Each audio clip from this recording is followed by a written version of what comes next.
اعوذ باللہ من الشیطان الرجیم بسم اللہ الرحمن الرحیم نحمده ونصلی علی رسولہ الکریم والمہدی الموعود علیہ الصلاة والتسلیم وعلی آلہما واصحابہما اجمعین اما بعد فقال اللہ سبحانہ وتعالی فی القرآن المجید والفرقان الحمید بسم اللہ الرحمن الرحیم یا ایہا الذین آمنوا اتقوا اللہ حق تقاتہ ولا تموتن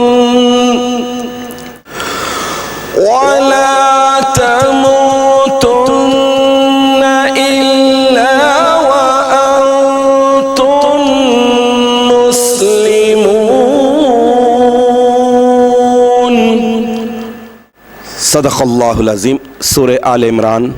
آیت نمبر 102۔ سب سے پہلے تلاوت کردہ آیت شریفہ کے معنی تبین القرآن سے سنانے کی سعادت حاصل کر رہا ہوں۔ اللہ تبارک و تعالیٰ ارشاد فرما رہے ہیں کہ اے مومنو یعنی اے ایمان والو اللہ سے ڈرتے رہو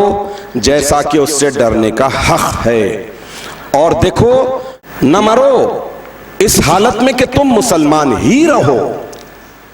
رمضان المبارک کا مقدس مہینہ شروع سے آخر تک، اول سے اختتام تک متبرک، مقدس اور بہت بڑے اجر و ثواب والی عبادتوں سے بھرا پڑا ہے۔ رمضان المبارک کا مقدس مہینہ سب سے زیادہ یہ بات سکھاتا ہے کہ نفس کی اور شیطان کی مخالفت کیسے کی جائے، یعنی ٹریننگ کرنے والا مہینہ ہے کہ نفس کو کنٹرول کرنے، شیطان پر قابو پانے اور اپنے آپ کو اللہ کی پناہ میں ڈالنے کے لیے یہ رمضان المبارک کا مہینہ بڑا اہم ہے۔ کورونا وائرس کی وجہ سے پوری دنیا میں جو لاک ڈاؤن کا سچویشن ہے، یہ سچویشن عام طور پر ایک انسان کو اور خاص طور پر قرآن کو ماننے والوں کے لیے ان ساری چیزوں کو چھوڑنے اور ساری چیزوں سے دور رہنے کے طریقے سکھا دیا جو انسان کی روحانیت کو، انسان کے دین کو برباد اور خراب کر دیتے ہیں۔ تو یہ لاک ڈاؤن کا سچویشن چھوڑنے اور دور رہنے کے سارے ٹیکنک بتا دیے ہیں۔ نفس کی تطہیر، نفس کی پاکی، نفس کی تہذیب،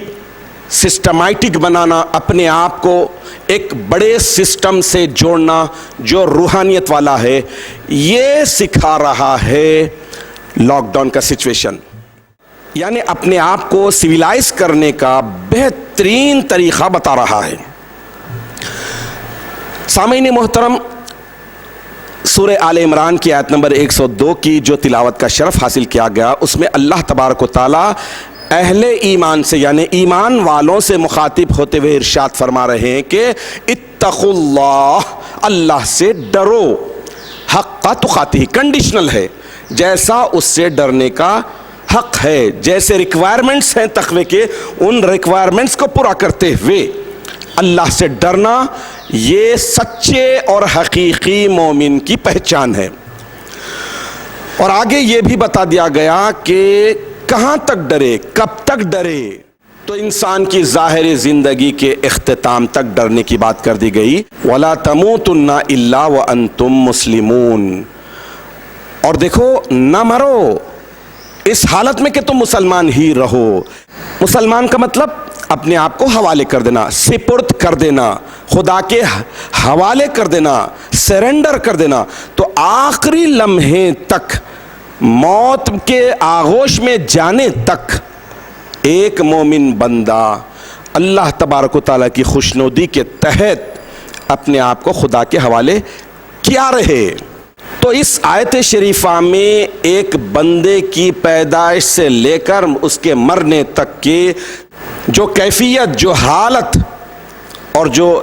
ایمان و عقیدہ اعمال صالحہ ہونا چاہیے، وہ اس ایک آیت شریفہ میں اللہ تعالیٰ نے اشارتاً و کنایتاً بیان کر دیے ہیں کہ زندگی کیسی ہو اور زندگی کا اختتام تک اس کا کیا موقف رہے، اس کا کنڈیشن کیسا ہو۔ تقوی کا مطلب ہے کہ انسان کی روح یعنی سول، انسان کی روح کو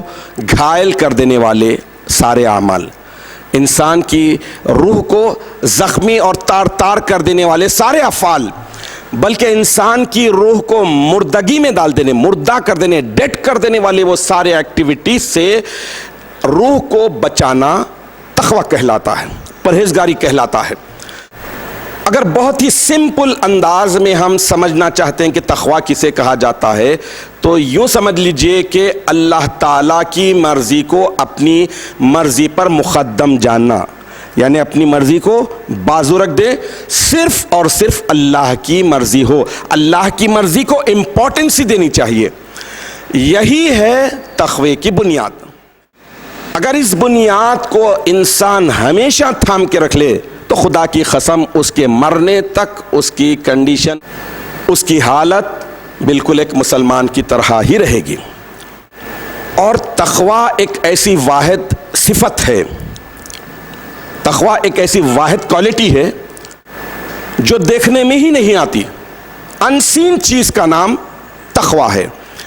اسی لیے ایک موقع پر حضور خاتم النبیین صلی اللہ تعالی علیہ وآلہ وصحبہ وسلم حقوق العباد گنائے کہ بندوں کے حقوق دوسرے بندوں پر کیا ہیں، ون بائی ون گنانے کے بعد حضور اکرم نبی مکرم صلی اللہ تعالی علیہ وسلم ارشاد فرمائے کہ التقوی ہا ہنا یشار الی صدرہ ثلاث مرات، یہ حدیث شریف میں آیا ہے کہ آپ نے 3 مرتبہ اپنے قلب اطہر و اقدس کی طرف اشارہ کرتے ہوئے ارشاد فرمایا کہ تقوی یہاں ہے، تقوی یہاں ہے، تقوی یہاں ہے۔ تو معلوم یہ ہوا کہ تقوی پوشیدہ صفت کا نام ہے، اور اس صفت کے بغیر ساری عبادتیں یوں سمجھ لیجئے کہ ریت کے ٹیلے پر ایک مکان یا عمارت بنانا۔ اسی لیے امامنا و سیدنا حضور میرا سید محمد جیون پوری مہدی موعود برحق علیہ الصلوات و تحیات ایک موقع پر تقوی کے کمال کو، تقوی کی بلندی کو، تقوی کی ہائی گریڈ کو اس طرح ایک جملے میں بیان فرما دیے کہ ایک دل خدا کو دیجئے، من مانا سو کیجئے۔ یعنی جب ایک دل اللہ کے حوالے کر دیے، سرنڈر کر دیے، اللہ کو سونپ دیے، تو پھر بتائیے کہ اس دل میں کون بسے گا، اس دل میں کون رہے گا؟ صرف خدا رہے گا۔ تو جب پھر من کون کون سی باتوں کو پسند کرے گا اور کون کون سی باتوں کو ناپسند کرے گا؟ یقیناً وہی باتوں کو پسند کرے گا جو من میں بسا ہو، اسی کی باتوں کو من بھی پسند کرے گا۔ ہم اپنی زندگیوں میں تقوی جیسی بنیادی بڑی اہم ترین صفت کو بھول چکے تھے، بہت دور نکل چکے تھے، اور تقوی نام کی چیز سے واقف ہی نہیں ہونا چاہتے تھے۔ لیکن لاک ڈاؤن کی سچویشن آ کر بتا دیا کہ اپنی خواہشات کو گھٹا دو، اپنی ضروریات کو مختصر رکھو، اور اپنی ضروریات کو ضرورت کی حد تک ہی محدود رکھو۔ یعنی لاک ڈاؤن کا سچویشن سمجھا رہا ہے، سکھا رہا ہے، بتلا رہا ہے جو چیز ایسنشیل ہے اتنا ہی کافی ہے انسان کے لیے، اتنا ہی ہونا چاہیے۔ یہ رمضان المبارک کا مقدس مہینہ اور مقدس مہینے کی بڑی عبادت روزہ بھی اپنی خواہشات کو گھٹانے، نفس پر کنٹرول کرنے کے سارے طریقے سکھانے کے لیے آیا ہے کہ اپنی لائف کو اللہ تعالیٰ کے حوالے کر دو تو واقعی وہ لائف ہے۔ چنانچہ حضور اکرم نبی مکرم صلی اللہ تعالیٰ علیہ وسلم ارشاد فرماتے ہیں کہ اللہ تبارک و تعالیٰ ارشاد فرما رہا ہے کیا؟ کل عمل ابن آدم لہو، کہ انسان کا ہر نیک عمل خود اس کے لیے ہے، الا الصوم فإنہ لی وأنا أجزی بہ، مگر صوم یعنی مگر روزہ کہ وہ خاص میرے لیے ہے اور میں ہی اس کا بدلہ دوں گا۔ لہٰذا تقوی کی کیفیت کو سمجھنا چاہیے، تقوی کی عظمت کو سمجھنا چاہیے۔ اللہ تبارک و تعالیٰ نے جتنی عبادتیں مومن بندوں پر لاگو کی ہیں، ان ساری عبادتوں کے لیے کنڈیشن نمبر 1 تقوی لگا دیا ہے۔ تو لہٰذا زبانی تقوی کوئی معنی نہیں رکھتا، بلکہ تقوی اصل وہ تقوی ہے جو عملی طور پر اختیار کرے، جو قلب کی دل کی گہرائیوں سے اختیار کرے، اور ایک ہی منشا ہو کہ اللہ تبارک و تعالیٰ راضی اور خوش ہو جائے۔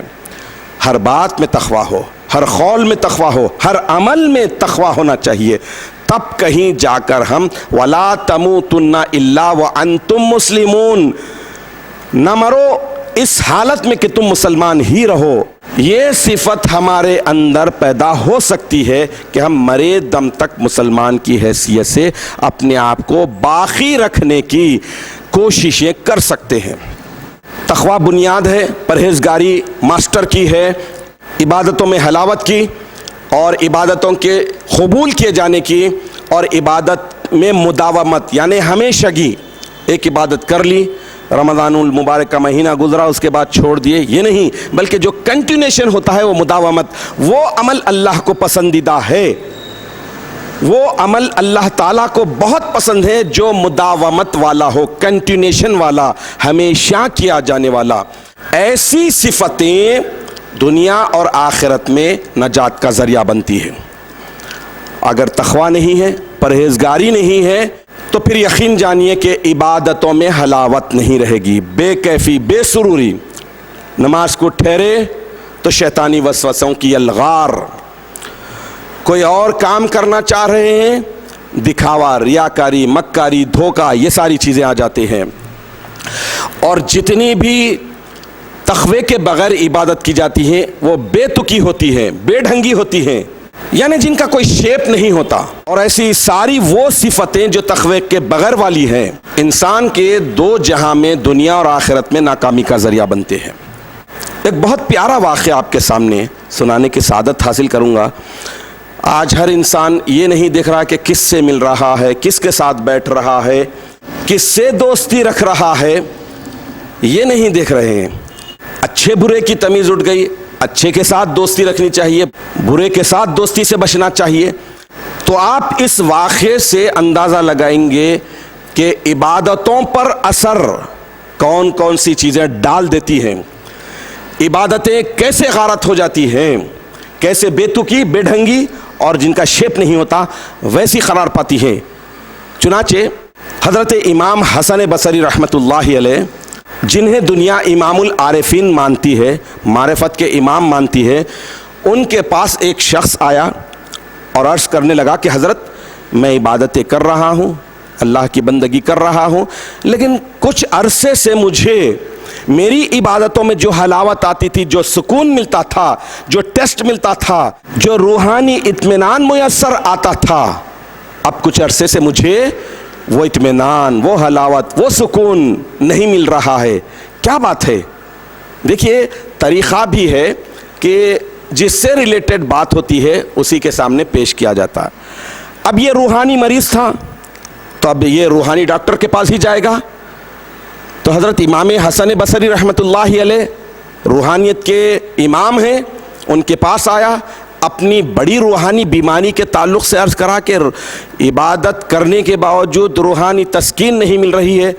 عبادتوں کی حلاوت ختم ہو گئی ہے۔ تو اس موقع پر سوال کرنے والے کے سوال کے جواب میں حضرت حسن بصری رحمۃ اللہ علیہ نے ایک سوال اسی بندے سے کیا کہ کیا تم کسی غیر متقی کو تو نہیں دیکھ لیے؟